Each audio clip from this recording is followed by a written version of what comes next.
farmer. And I'm in my father's rye field. This is a cover rye.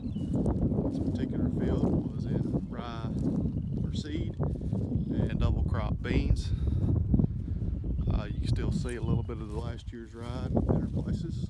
This field was seeded in very early November, I believe, very late October.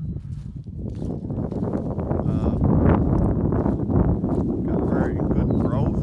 Had a very mild spring down here. You're further north.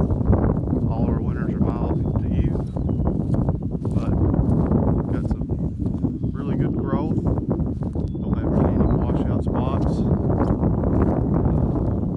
Pull up a couple plants to see kind of what the root mass look like.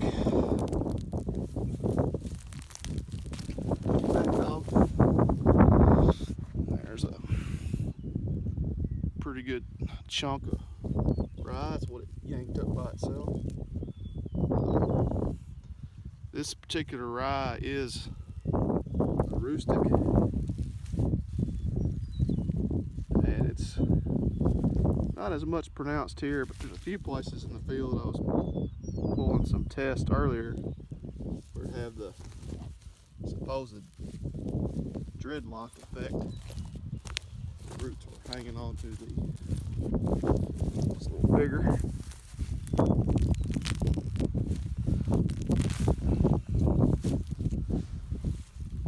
And right here you get a little bit of the mycorrhiza, what you're really looking for. And nice field. Kind of hard to see the resolution of the iPhone here, but you see it with the naked eye. Just a nice little fine fuzz all around the roots.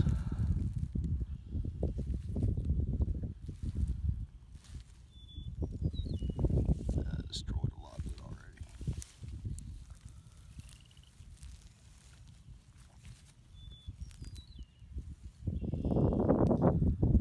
Nice, healthy, extensive rooting.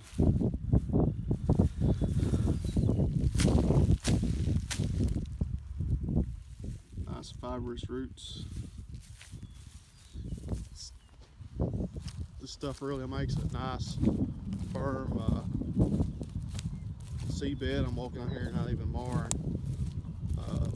This field's been no-tilled for about 15 years. I was in pasture for part of that time.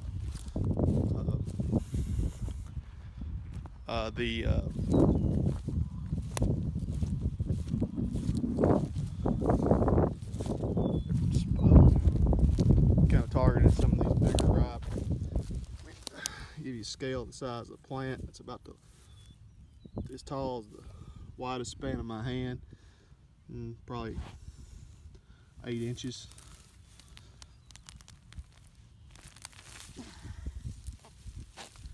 It takes a fair bit of force to pull these up. I haven't destroyed that one as well much. You really see them fine root hairs showing me I got an ample pore space. I didn't see any worms. There's a worm. This was sold so late we didn't do any multi-species. Our climate, early November, nothing else would really do anything. I have another field here that was sold in late September, which I did do some multi-species. You can tell quite a bit of the size difference of them. Now, in this video, there's another one. This is the lower field. This is I actually own this field. It adjoins my poultry facility. This field did receive 2 tons of poultry litter almost every year.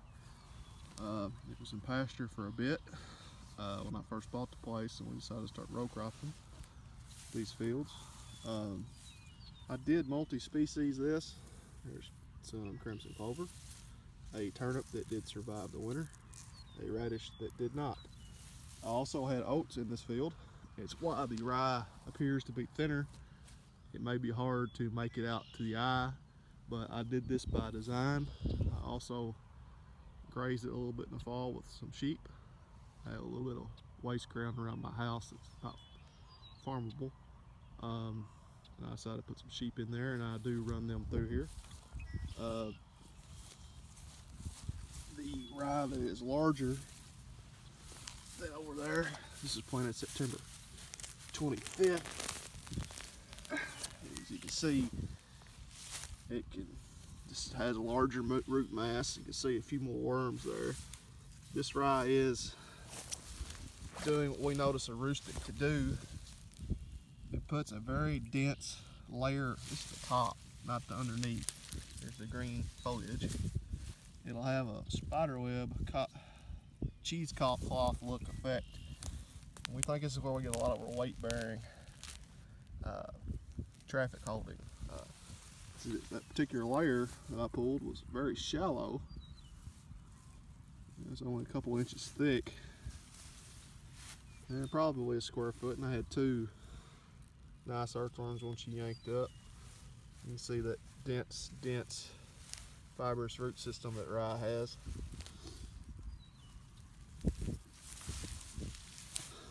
I don't have a shovel on me right now, but earthworms do really enjoy these brassica tubers. There's one right there in the root. If you want to dig a fishing worm, they're a good place to dig around. As I yank that up, you can see the depression. It's about yay deep, and it is completely packed with rye roots. So I have a very, very extensive rooting. That was the size of my tuber for my turnip. We are in an area that has some pretty intense palmer amaranth problems, so I decided to throw some turnips in with my rye. Probably going to kill this in the next 10 days after we get done streaming our wheat, but in 10 days it'll probably be about that tall. The temperatures we're going to have, it'll probably double in height, and by then our clover will be pretty nice size. And the turnips really aren't an issue when they're this size. These were barking, one of the forage turnips. They produced much smaller tubers. If you're worried about tuber size in the spring, they might be something you can consider.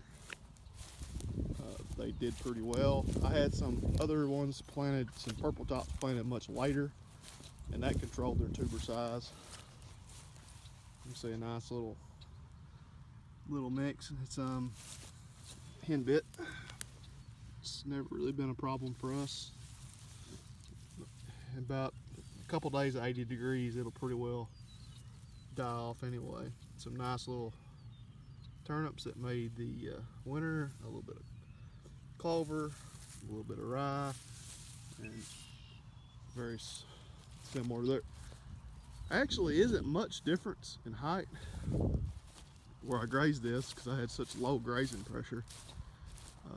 Only had a dozen sheep grazing on this 7-acre paddock here, and it is just almost the same size. There's just a little bit of height difference, not just a lot, but you can really tell how much thinner this is with the oats included.